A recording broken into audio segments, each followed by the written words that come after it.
this seems like something that was just appropriated by the psalmist, the worshipers of Adonai, who were like the sound of that. Why don't you shove that in your bag real quick? Right. Let me just cross out the word Baal here. Yeah. We'll just add. We'll just say Lord. That'll be fine. Hey, everybody. I'm Dan McClellan. And I'm Dan Beecher. And you're listening to the Data Over Dogma podcast, where we increase public access to the academic study of the Bible and religion, and we combat the spread of misinformation about the same. How are things today, Dan, apart from feeling like crap? I am fighting a cold, which is not fair because the weather is warm, and that's not how that's supposed to go. No, but I'm feeling great. Otherwise, in good spirits. Mostly, we just got back from our tour. Yes. That in listener time, that was weeks ago, but yes, in our time, we just barely got back. Yeah, just a few days ago. I flew back from D.C. You trained on to New York for an arts gallery. Oh viewing, yeah, and then the Met has an extraordinary John Singer Sargent special collection going right now. Highly recommend it. Very very good.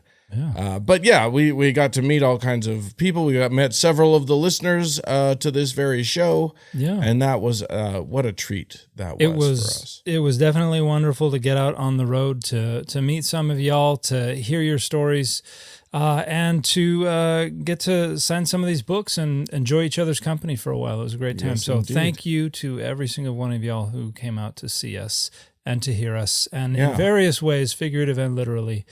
We're sorry it was terrible, but we had a good time. Most of the jokes landed, and if they didn't, we just moved right on ahead. So, right, yeah. Absolutely.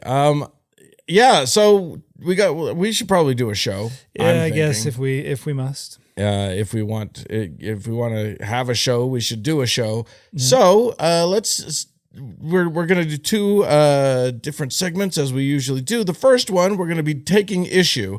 And the issue we're going to be taking is mythological in nature. We almost called it Good Mythical Evening as an homage to friends of the show, Rhett and Link. His friend Link. Link we haven't met, but we met Rhett, and he's great. Yeah. But I used to play the video game Zelda all the time when I was a kid, so that's Link, isn't it? Yes, I think Link so. is the character. Okay, yeah. Okay. Anywho, that's neither here nor there. Of course, we're off on all kinds of tangents. Yeah. But Rhett and Link are anyway. But what we're going to be talking about is mythological in nature, or rather, is stories in nature, and we're going to talk about how stories come from how they may have been transmitted into the Bible from various external sources. And that's exciting and interesting. And then in the second half of the show, we're going to do a chapter and verse, and we're going to talk about Haggai, the book of Haggai. And I read the whole thing a couple times and will require your assistance in knowing why I read those things. So that'll be great. But I actually am excited about it. I'm looking forward to learning about the second year of Darius. But first, let's take issue. And the issue that we're taking, as I said, is with the notion, I suppose, that the Hebrew Bible, that the Bible in general, is only stories that erupted of their own accord, or that became, or that are stories that belonged exclusively to the Israelites, the Judahites, etc. It's different than that, and this might not be great for some people. Some people might not be happy about this one. This is an accusation you hear an awful lot from people who are critical of the Bible. They'll say, "Oh, the Bible stole the story of the flood from Atrahasis, or stole the creation account from this, that, or the other, from the Enuma Elish." And there are other folks who say, no, these are, you find them in different cultures just because they're true and they really happened, and so everybody has a version of this story. Right. Or right. Of course, there would be other writings about a global flood. Never mind the fact that only one guy survived it. Like all the other people, of course, they would have writings about it. So you have two sides to this this argument about where a lot of these mythological traditions come from. And I think there are three main positions. One is that these are, the accounts that we have in the Bible are verbatim accounts. They are literal, they are historical, and they either originate with or have not been at all altered by the biblical authors. So the authors from ancient Israel, ancient Judah. The other is that the authors of the Bible were just rummaging around through the pockets of their neighbors after they beat them up and stole these stories from them. Right. And the third, somehow in a nefarious attempt to subsume the other cultures, and what was that video game where you roll the thing and it gathers all of the detritus in the world and the ball gets bigger and bigger? Man, I don't know what tax bracket you were playing video games in as a kid, but it's not one that I recognize. There are a few of our listeners who are going crazy screaming the name of a I want to say Tamagotchi, but that's the wrong thing. So I think it's different. Anyway, a bunch of people know it and love it. Anyway, no doubt. Yeah. And then the third position is that these are stories that are in the Bible because the Bible shares an ideological and ethnic, a cultural background with many of the nations around them. In other words, they're just drawing from a shared literary and mythological inventory or matrix. In other words, it was in the air in these nations, and so this is just the Israelite or the Judahite version of this kind of generic thing that was just around. So it's not that it was stolen, it was just one version of one of these kind of more generic stories. Yeah, maybe as a bit of sort of set dressing for this, to sort of set the scene for this, let's talk a little bit about how, because we have these stories because someone wrote them down. Yes. But was the sort of surrounding area, was this generalized area and period? I mean, and we're talking a period of probably 1,000 years for the Hebrew Bible, 800 years. Give or take about 1,000 to 1,100 years if you go from the earliest poetic fragments down to the book of Daniel. Okay, so yeah, I mean, there's a lot there, but it occurs to me that there would have been a lot of oral tradition as well as just written tradition. Absolutely, there would have definitely been oral tradition, and this is why I think you have, and this is something I talked about in another video that I posted on my channels a few days ago, where we can't really speak about what's known as an text, a base text, an original autographic text of books like Genesis and Deuteronomy and Isaiah and the majority of the books in the Hebrew Bible and even some New Testament books, because what we know as the book of Genesis has come together over numerous centuries as different traditions were brought together and woven into a single narrative, and many of those would have been in circulation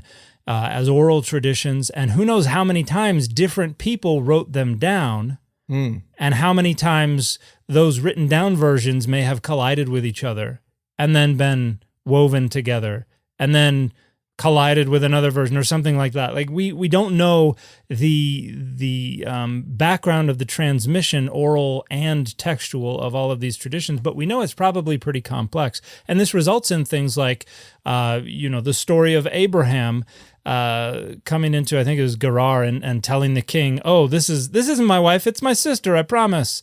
And then God gets angry with the king for making a move on Abraham's wife. Like, that story happens twice.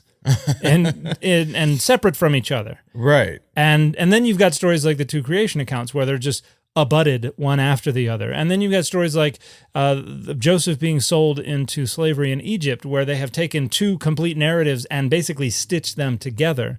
And then you've got other things where they are supplementing one story with another, or they're weaving things together in different ways. So you got a bunch of different ways that these stories come together, and it's, we want to try to tease them apart in whatever way we can, but it's not very easy. But yeah, what I want to talk about tonight is, or this morning, whenever you happen to be listening to this, you might be on the way to work at 4:30 in the morning. There you go. Time is a flat circle, everybody. Yeah. But what I would like to talk about is where these come from. Are these original to the nations of Israel and Judah? Are they from the shared heritage that Israel and Judah has had with other nations around them?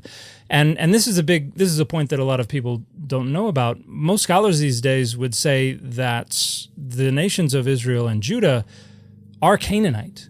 That the Bible is just the records of a group of Canaanite tribes that just at one point began to distinguish themselves more aggressively from the other nations that were around them. And really, they're all based on the same kind of ethnic roots. Right. And this is why we find some of the stories in the Hebrew Bible that maybe we find in the Ugaritic literature, or that maybe we find in other texts or traditions or rituals that come from the nations around ancient Israel. Were the Ugaritic people also considered Canaanite?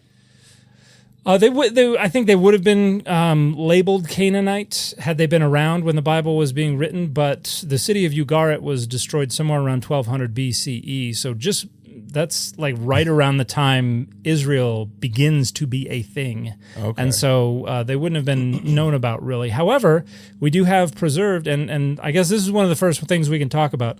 Some people have pointed to Leviathan as something that seems to have been snaked from other traditions. Pun definitely intended, because Boom. Leviathan is a serpent creature, seven-headed serpent dragon thing. That's the worst kind. What you give me a seven-tailed serpent, I'm feeling fine about it. But, seven-legged. Yeah, sure, absolutely. It's the head that's the problem when when it comes to a serpent. 7 eyes, I can deal. So Leviathan, you have a seven-headed serpent. We have in Psalm 74, there's a reference to Adonai crushing the heads, plural, of Leviathan. And so this seems to reference this multi-headed serpent entity. But we have a more direct connection to the mythologies of other civilizations around ancient Israel and Judah. And I think we've talked about it before on the channel, and that would be Isaiah 27:1, which is it's about the eschaton, the end times, and it says, "In that day, Adonai will visit punishment with his hard and great and strong sword upon Leviathan, the wriggling serpent, and upon Leviathan, the writhing serpent, and he will kill the monster, Hatanin, the dragon, whatever, that is in the sea." And so if this is original to the actual prophet Isaiah, then this dates to somewhere in the late 8th century BCE. Okay. And there's a text from the Ugaritic literature, part of the Baal cycle, KTU 151, lines 1 through 3, where there's praise that is being directed at Baal, the Northwest Semitic storm deity. It says, and it refers to when you struck Lotan or Litan, depending on how you vocalize it, the wriggling serpent, you finished off the writhing serpent, the powerful one with 7 heads. And so the words that I've read, and these are my translations of both Isaiah and this Ugaritic text, but the words I've translated wriggling and writhing are direct cognates. It's one in Ugaritic, and it is the same word in Hebrew.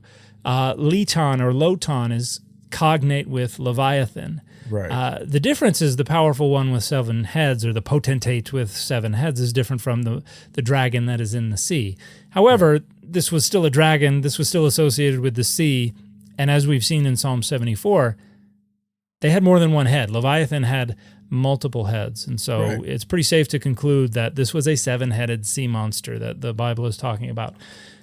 But this is in a text that was written in Ugaritic, a language that nobody who wrote anything in the Bible probably ever really knew about.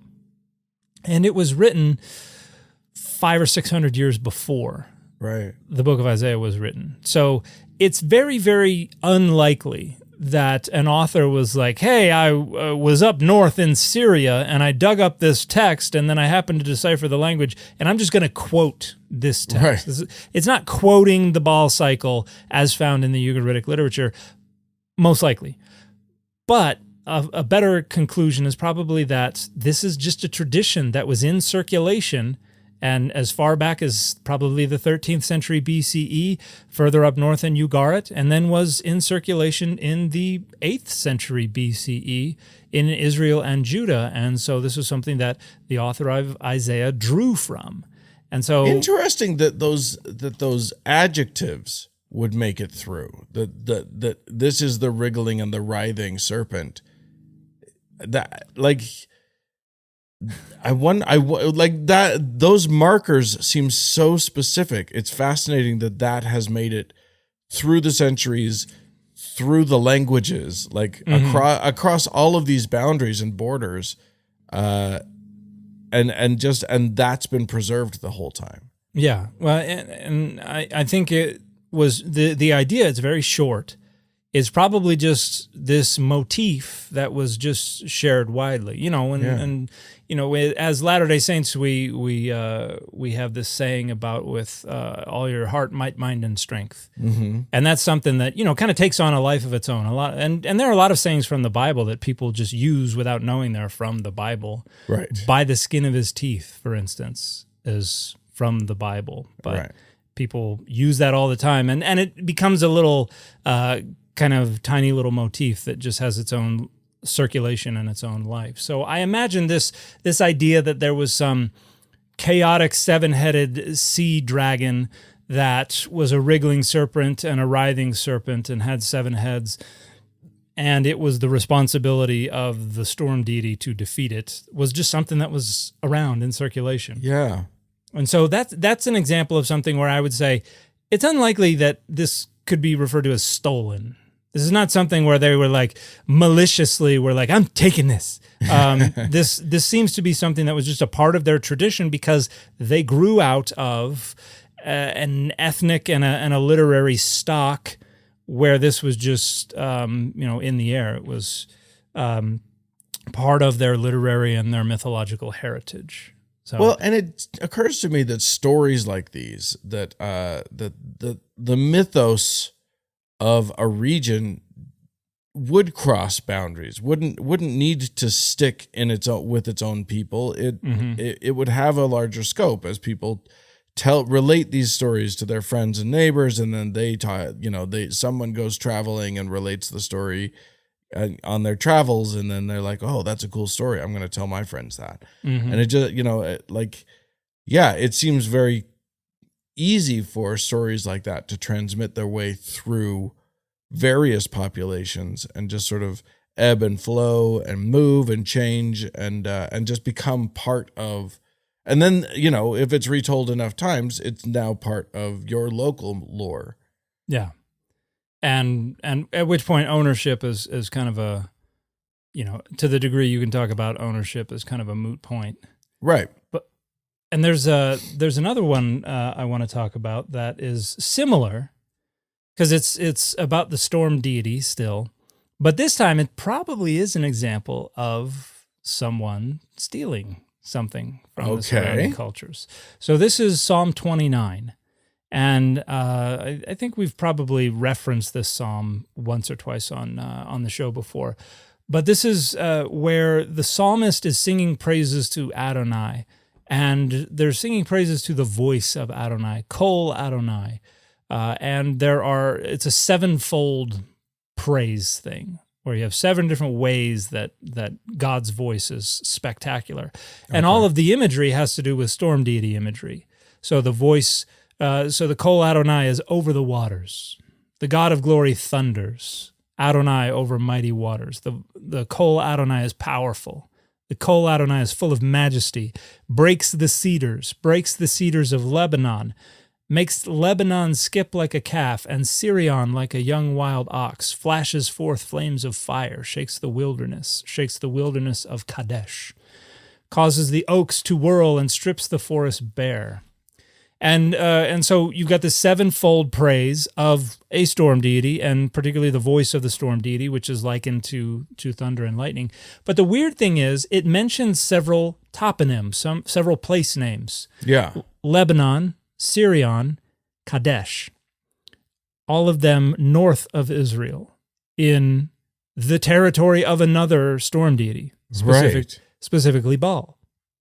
So a lot of scholars are like, isn't that peculiar? That does seem very strange. Yes, it seems like the kind of poem that might originally have been dedicated to the storm deity who actually occupied that region and was worshipped in Kadesh and in Sirion and in Lebanon. In other words, this seems like something that was just appropriated by the psalmist, the worshipers of Adonai, who were like the sound of that. Why don't you shove that in your bag real quick? Right. Let me just cross out the word Baal here. Yeah. We'll just say Lord. That'll be fine. And so instead of the Kol Baal, we have the Kol Adonai. And this is and then that becomes one of the very cool little mythological pieces of poetry that we find in the Psalms. And I love how it starts. Verse 1 says, ascribe to Adonai, sons of the gods, ascribe to Adonai glory and strength. So it's being sung to other gods as well, which I think is wonderful. And B'nai Elim is the word for sons of gods, and Elim is the more basic plural of the Hebrew noun El, which means deity.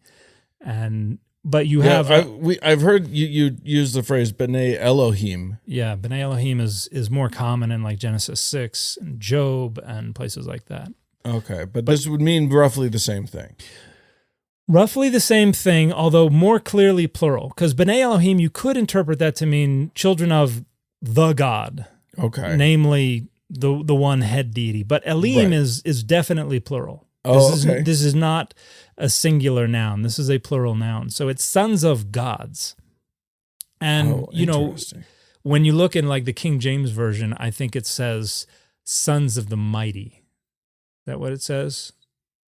Give unto the Lord, O ye mighty. Which is a pretty slippery way to get out of acknowledging what's really going on here. Yeah, NRSVUE has ascribed to the Lord, O heavenly beings. Yeah, and you'll notice there's a footnote there that says Hebrew sons of gods. There you go. Okay. So I'm curious about there are some other translations that can get a little squishy when it comes to this kind of thing. I'm curious where where are all my translations? I'm curious what the NIV and the ESV and those you go NIV, I'll go ESV. Okay, looking for the NIV. I have the ASV, the American Standard Version. It says, "O ye sons of the mighty." Okay. ESV has "O heavenly beings." Oh, heavenly, which is I think that's a silly way to talk around it. Like it says gods.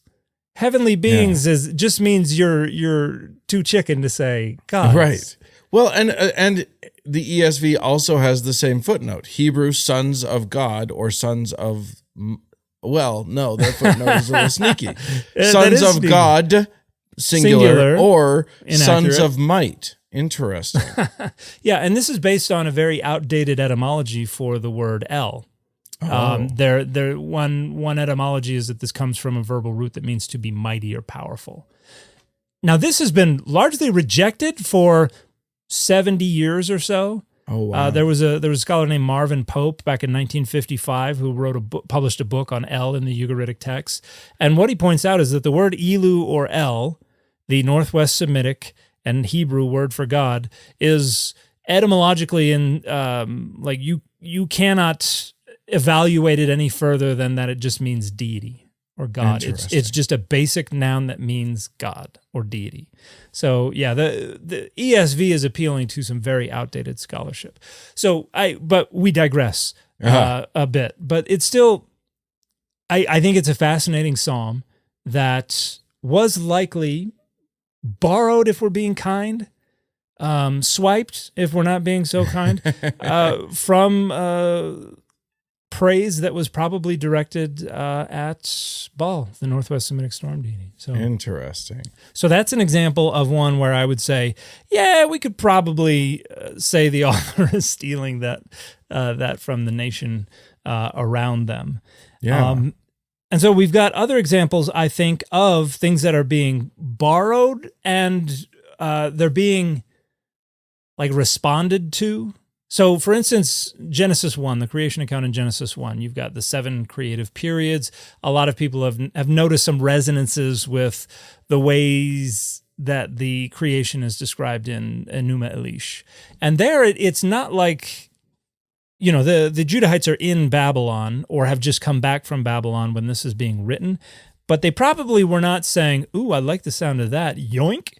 They were probably writing this text in order to engage with the other text, the other tradition, in order to say, oh, let me tell you how I heard it. And this is our version, and there are points of contact, but those points of contact are intended primarily to allow the story to gain a little purchase. Right. If people are like, oh, that sounds a little familiar, but it's going in a different direction, that's still going to allow it to gain a little purchase and allow it to spread a little more within this literary context into which it is proliferating. And so you probably have tehom is the Hebrew word that is for the deep or the abyss, and this is probably cognate with Tiamat, the Akkadian chaos monster, who is split in two by Marduk, and half of the body becomes the heavens, the other half becomes the earth. And what happens in Genesis 1? The depths, the waters, the tehom, are split in two, and then there's a dome that holds up the waters above, and then the dry land is able to appear as the depths recede. And so it's not the exact same thing, but there's just enough of a vibe for people to be like, I'm picking up what you're putting down. Yeah, it's not unlike when peddlers of new age ideas use quantum physics quantum physics words to sort of say, hey, look at the vibrational blah blah blah, and then get all of the quantum physics wrong. But boy, does it make it sound sciencey. And you see apologists do the same thing when they try to appropriate the methods and the theories of critical scholarship and science, right, in order to try to prop up their own apologetic ends. They'll be like, well, you go dendrochronology when you look at the global flood, and so yeah, if you've ever been, anyone who like me has been to any of Ken Ham's establishments, including the Creation Museum and the Ark Encounter, you see so much, and it always baffles me. I'm mystified by it, but so much really smart science talk. Yeah. To explain the flood and to prove that the Grand Canyon is there because the flood carved it out, and here's why we know that, and blah blah blah. And it's actually really so much really good effort went into that. And it's like, yeah, but the rest of the thing that we do with science is we make sure that all of the scientists are, the scientific literature as a whole is taken into account. And then fringe things are usually basically easy to sort of shunt aside. Mm-hmm. And so why bother even using the science talk? Just don't use it. You could just say the words miracle and be done. You don't have to pretend like this is in the realm of science. But I think that's an example of engaging with the authoritative knowledge and demonstrating the engagement by using the words. Yeah. But really what you're trying to do is tell a different story. Right. And so I think with like Genesis 1, that's probably what's going on there, rather than them being like, we're too dumb to come up with our own thing. Let's just steal their thing. Like, Right. The folks who think of the Bible as the scratchings of Bronze Age goat herders have absolutely no clue what they're talking about. These were some of the most well-trained and the most intelligent and the most sophisticated writers of this time and place. Right. And they're engaging with the literature around them, not because they're thieves, but because that's what you did when you wanted to try to challenge the dominant narrative. You had to engage it and show you could engage it while telling your own story. So, well, and also there's this sense of, like we were talking about before, these ideas and these stories are not owned by one group. They are proliferated. Yeah. And so, yeah, it isn't a matter of theft. You can't steal something that belongs to everyone.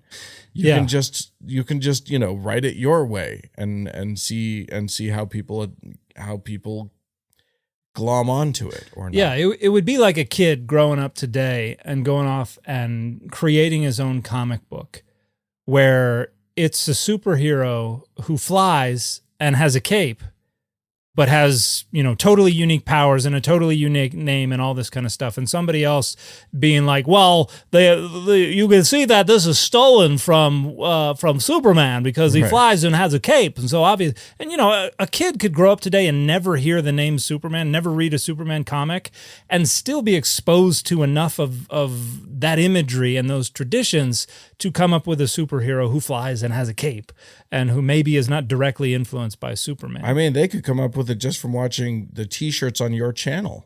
I mean, you're going to see some Superman, though. That's well, yes. You might not know. There's nothing I can do about that. That's just it comes with the territory. But I just want to share one other example. This one is a fascinating one of in Proverbs 22 and 23. Proverbs is wisdom literature. We've talked about wisdom literature an awful lot. This is people just waxing wisdomly, I guess, right, about how to live a good life, about how to be proverbially waxing, I guess. Proverbially, yes.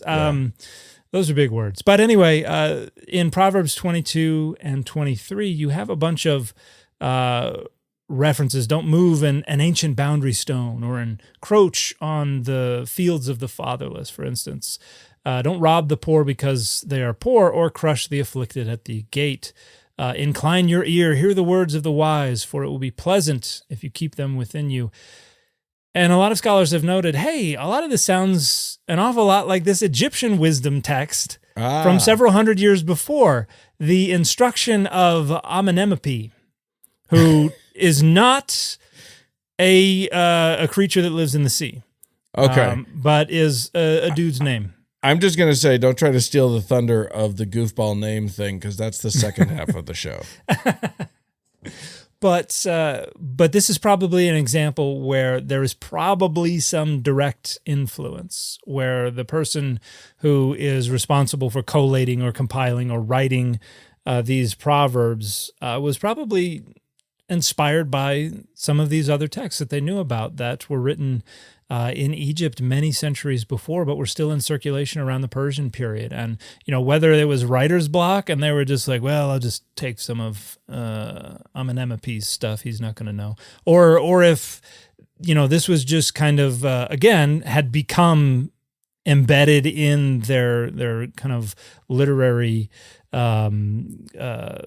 psyche or matrix or whatever, right, is not clear. But there does seem to be some kind of literary influence from these Egyptian texts. So it comes from far away, and like Psalm 104 seems to have some sun god imagery that a lot of scholars would suggest is taken from a hymn of praise to Aten, the sun deity, during the reign of Akhenaten. So there's an awful lot of that. You can find it sprinkled throughout the Hebrew Bible, where there is inspiration, where it's either from a shared sociocultural matrix, or it's engaging with these traditions in order to try to one-up them or build upon them, or it's just straight up stealing.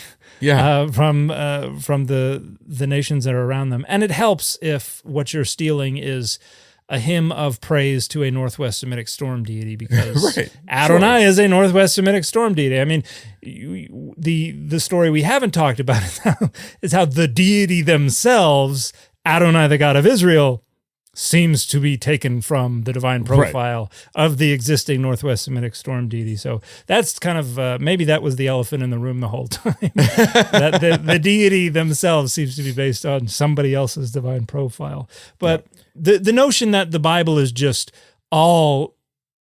pure ex nihilo Israelite tradition, that this was something that was revealed to these authors who had no other influences whatsoever. That's just pure and utter nonsense. They're very clearly aware of, engaging with, and in some cases, apparently swiping the literature from the nations around them. Swiping left on.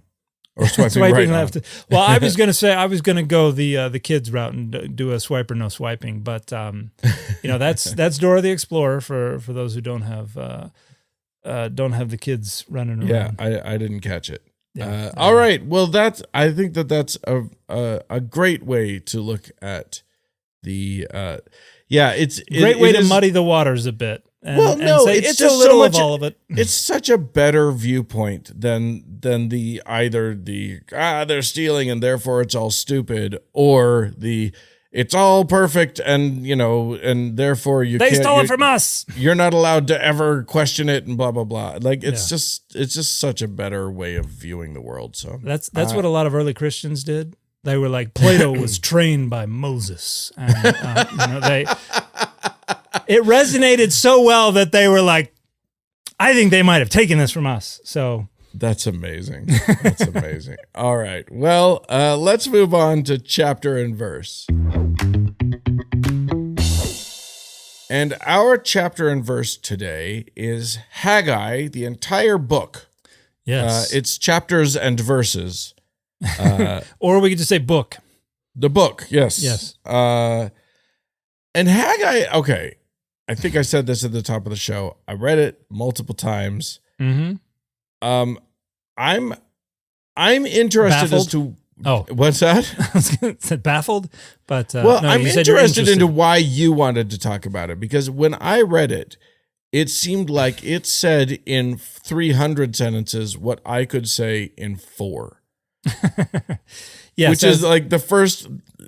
I'll just do a quick summary, and then the Dan version, which I think the DBV would be a much shorter Bible, and I think we could all look forward to that. But the Dan Beecher version is Haggai 1 is, hey, you guys should build a temple again, and Haggai 2 is, hey, your temple looks like crap. Do better. Did I do it?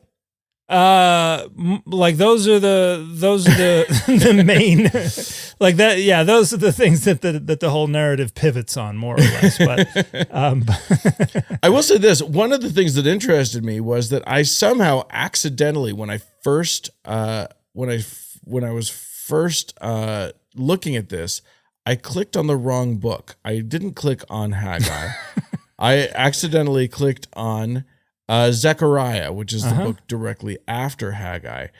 And a more interesting book in many ways. They start almost exactly the same. Like they both start with a time marker. Zechariah starts in the 8th month of the 2nd year of Darius. And then when I went to Haggai, it starts in the 2nd year of King Darius in the 6th month. So they start 2 months apart. Yeah. That's really interesting to me. Yeah, they have and chapter 2, starting in like verse 10, that's like a month after Zechariah. Starts. Yeah, because chapter 1 is like it's August of 520 BCE. Chapter 2 says 1 month later. Right. And then the end of the chapter 2 is like 2 months later. The thing that's interesting to me about that is that I always sort of think in my mind as I'm reading these stories, I always want it to be like there's one group of people, there's one kingdom, there's one prophet, there's one high priest, there's one king or whatever. And I want that to just, and then, one guy dies and another guy takes his place. Yeah. But this is all happening concurrently, and it's different prophets and it's different people, and it's and they don't seem to be be of each other. Yeah, they're very confusing. Yeah. So maybe set the table a little bit with like Darius and where we're at. Where we are. Okay. And all that sort of thing. So this is what's going on in the Persian period. So 587 BCE. We have the destruction of Jerusalem. We have the forced migration of the people of Judah to Babylon. In 539-ish BCE, you have Cyrus the Great lays siege to Babylon and conquers it, effectively ending the Babylonian Empire and taking over. And now we have what we affectionately refer to as the Persian period. So the Persian Empire has taken over Mesopotamia. Okay. And shortly afterwards, we have Cyrus, and this is, praised in the book of 2nd Isaiah, allows the Judahites to return to their land. Some of them go, some of them stay. Some of them are coming back and forth because this is now one of the provinces, and it's under the supervision of a Persian governor of some kind, but they appoint locals and things like this. So we're around 520 BCE. So this is like 19 years after the conquering of Babylon by Cyrus the Great. So the Judahites have been under Persian hegemony, or hegemony, if you're nasty, for 19 years now. Okay. So they're kind of settling in. And the story is we're back in the land of Israel, and how are things going? What would we expect to have happened by now? Right. Hopefully we would have the restoration of the temple and everything is flourishing, because this is supposed to be the fulfillment of the prophecy about the return. Right. And it's supposed to be grand and all of this stuff. And that's what we get into chapter 1, where you said, hey, what's going on with this temple? Because, they're taking care of their own houses and their own crops and stuff like that. And there's a bit of a famine, and Haggai was like, it's because y'all are neglecting the temple. You're neglecting God's house. That's what you need to prioritize, because otherwise this is covenant rebellion. God's not going to fully fulfill the prophecy unless you're actually following the rules. Right. And it does say that. It does talk about how you have sown much and harvested little. You eat, but you never have enough. You drink, but you never have your fill. So yes, the God is, and the idea here is that God is punishing everybody because the temple ain't built yet. Yes, it is in more or less in ruins, because they got more important things to worry about. And Haggai is like, this is the most important thing. And worry about that. Yeah. And I gestured for those of you who are listening and just have the audio. It was, you should have seen it. Anyway, and then we get into chapter 2 of Haggai, the other chapter of Haggai. Yes. And it starts 1 month later. So you got to imagine your little bikini bottom 1 month later. You get in there, and they're starting to rebuild the temple, and it's just not as grand. As we should be clear, for one thing, about who Haggai is talking to. The governor of Judah is, would you say that name, please? Zerubbabel, which that's super fun. Or yeah, son of and that's Shealtiel. Or Shealtiel is as it looks on the page. This is where the sporting goods store got their name from. Yeah, exactly. They cut it down a little bit. But so Zerubbabel is the governor of Judah, and Joshua, son of Jehozadak, is the high priest. So this is interesting. Jehozadak is that name begins with a version of the Tetragrammaton. Right. So for folks who were like, well, they didn't say the Tetragrammaton. If they said this dude's name, they kind of did say the Tetragrammaton. And Jehozadak, that would be like Melchizedek. That means my king is Tzedek, which could have been the name of a deity, or it could just mean righteous or righteousness. And this is Adonai is righteous or righteousness or something like that. So, and Shealtiel, that is the first common singular affix form of the verb sha'al, which means to ask. So this is I asked, and then El would be the God. So I asked this of God would be what that name means. Okay. But yeah, they definitely... Not to be confused with Shealtiel. Which would be that would be different. So you've got one that's still around. So you still know people named Josh. Not too many Zerubbabels. No. I think it's hilarious. Well, we do have one of the best names is oh gosh, now I've forgotten his name because I know it's not the exact same. But Isaiah was supposed to name his son Maher-shalal Hashbaz. And so we have Maher-shalal Ali is the one actor who's got most of that name. But yeah, in the 19th century, it was a lot cooler to have bizarre biblical names. Mephibosheth and stuff like that.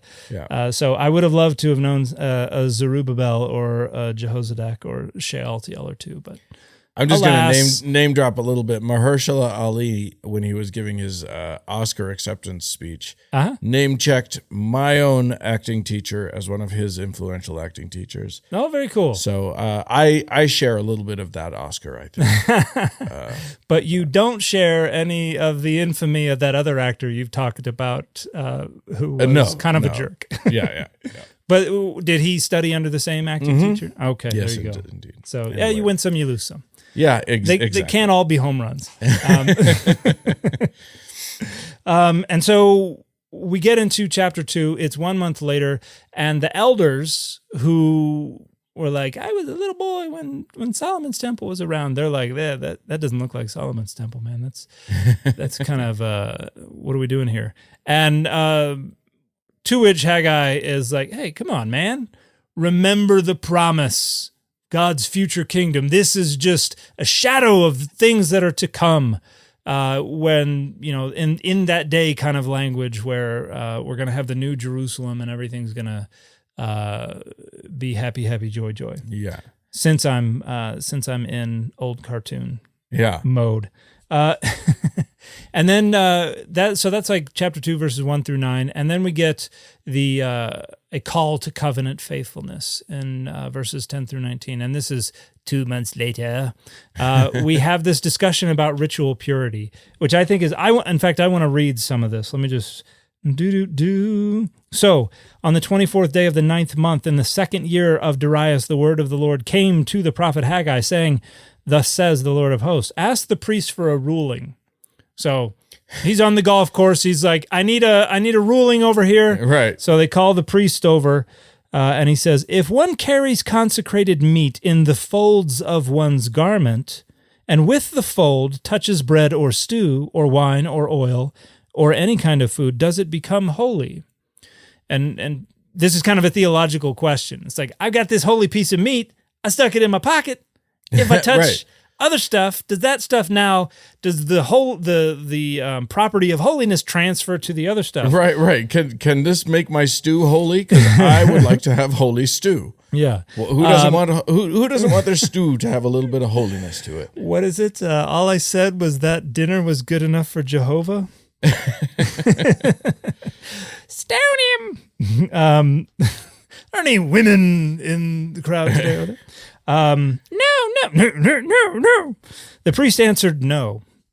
Then, where'd I go? There it is. Then Haggai said, if one who is unclean by contact with a dead body touches any of these, does it become unclean? So now we have the reverse of this. So we've got uncleanliness. Is that the transitive property of uncleanliness? Does that transfer over? And the priest answered, yes, it becomes unclean. Haggai then said, so is it with this people and with this nation before me, says the Lord, and so with every work of their hands. What they offer there is unclean, but now consider what will come to pass from this day on. And the idea is basically that they are ritually impure, they're doing stuff wrong, and they're going to try to rebuild God's temple, which is supposed to be holy. Right. And it's not that building the temple creates something holy that then transfers holiness to them. They're building something holy while they're unclean, meaning they're transferring the uncleanness to the temple. Basically, you're trampling dirt all around in my temple. I mean, I don't know if you've ever been on a construction site, but you're going to get dirty. It seems like uncleanness is kind of the de rigueur sort of thing there. Yeah, and obviously this is not about literal physical uncleanliness, but yeah, it is. They are sullying the temple, and so Haggai is saying, hey, we're going to do this right. If we're going to do this in a way that helps to bring about God's kingdom, this future New Jerusalem that's going to happen, we need to ensure that we are all holy. So we need to be obedient. We need to put behind us all this unfaithfulness. It's basically he's checking them on their faithfulness to God's requirements. And then the last few verses, 20 through 23, this is the final segment, and it's on the exact same day. So we got August 5:20, we got 1 month later, we got 2 months later, and then we got later that same day, the word of the Lord came a second time to Haggai. Speak to Zerubbabel, governor of Judah, saying, I am about to shake the heavens and the earth and overthrow the throne of kingdoms. I am about to destroy the strength of the kingdoms of the nations and overthrow the chariots and their riders, and horses and their riders shall fall, everyone by the sword of a comrade. On that day, says the Lord of hosts, I will take you, O Zerubbabel, my servant, son of Shealtiel, says the Lord, and make you like a signet ring, for I have chosen you, says the Lord of hosts. And this is a weird way to finish this story, because it's mainly been about Haggai going, come on, guys! Build a temple. And then the very end is it's kind of like, you're my boy, Zerubbabel. And, this has some messianic undertones. Right. This future kingdom is supposed to be ruled over by this anointed one. And so it feels like, and let me just throw this out there. Okay. If all of that last bit of prophecy had come true about overthrowing the throne of kingdoms and destroying the strength of kingdoms and the nation and blah, blah, blah, the chariots and the riders and blah, blah, blah, it feels like we would have heard more about Zerubbabel. if he had been raised up in this grand way that Haggai seems to have promised. Yeah, but really all you hear about him is that the temple that was built is named after him. Zerubbabel's temple. Like the second temple is known by a number of folks as Zerubbabel's temple, at least up until the period when Herod kind of renovated everything. Well, you have the Hasmonean kingdom. It gets desecrated. It gets rededicated. They do some construction work, and then Herod does some construction work. So there are constantly people doing work on it, but and then finally they call it the Delta Center again. And I think 519 is the traditional date of the dedication of the second temple. Okay. So, it happens shortly after this. But yeah, this promise seems to suggest something big should have happened toward the end of the 6th century BCE. But no, Persia's going to be in charge for a while, down until around the second half of the 4th century BCE. So it's going to be still another 190 years or so before the Persian kingdom gets overthrown by Alexander the Great. So yeah, this is kind of a hinting at something messianic that doesn't really seem to come to pass. Can I propose an alternate interpretation? Propose away. I think that what the lesson we are to learn from this is, if you want to get a big project done, and I think I've seen this many times in modern day, if you want to get a big, let's face it, this is a real estate deal. If you want to get a big project done, what you do is you promise the governor that he's going to be famous. He's going to be the biggest thing ever. Everybody's going to love you. They're going to love your big, beautiful temple. Yeah. Oh, everybody. Look, you're going to be. Everyone's going to think you're the biggest thing that's ever happened. You butter them up as much as you can, and then you get the gold and the silver for the temple. Otherwise, what he's going to give up his gold and silver? No, he's not going to do it. And we didn't cover Haggai's name. No, we didn't. Remembered.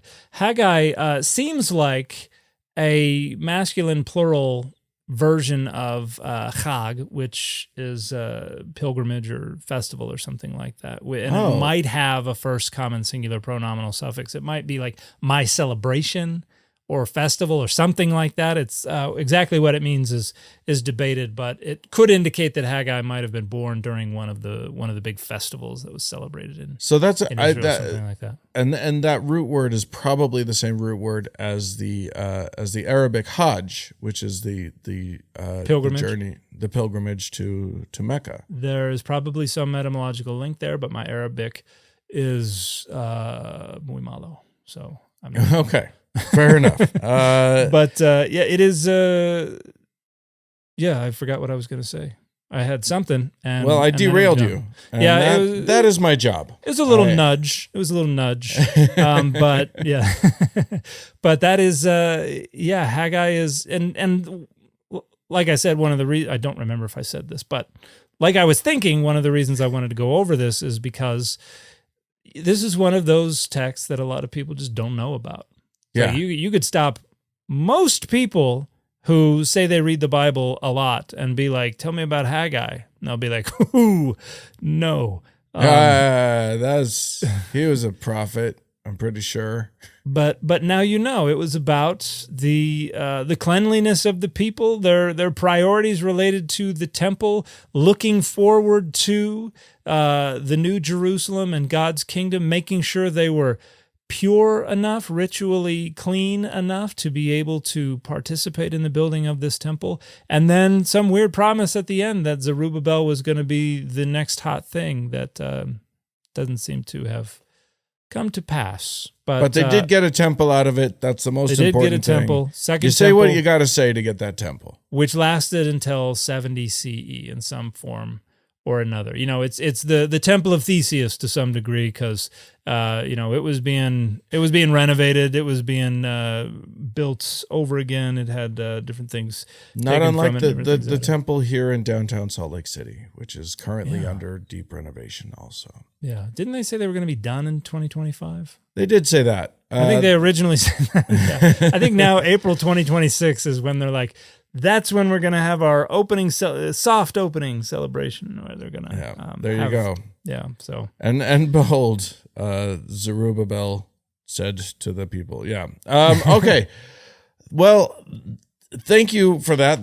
This has been an interesting journey into Zerubbabel, the name." All right, friends, if you would like to become a part of making this show go and be one of our grand patrons. And they're all grand, and we love them deeply. Mm-hmm. You can go to patreon.com/Data Over Dogma and donate the amount that you would like as a monthly donation.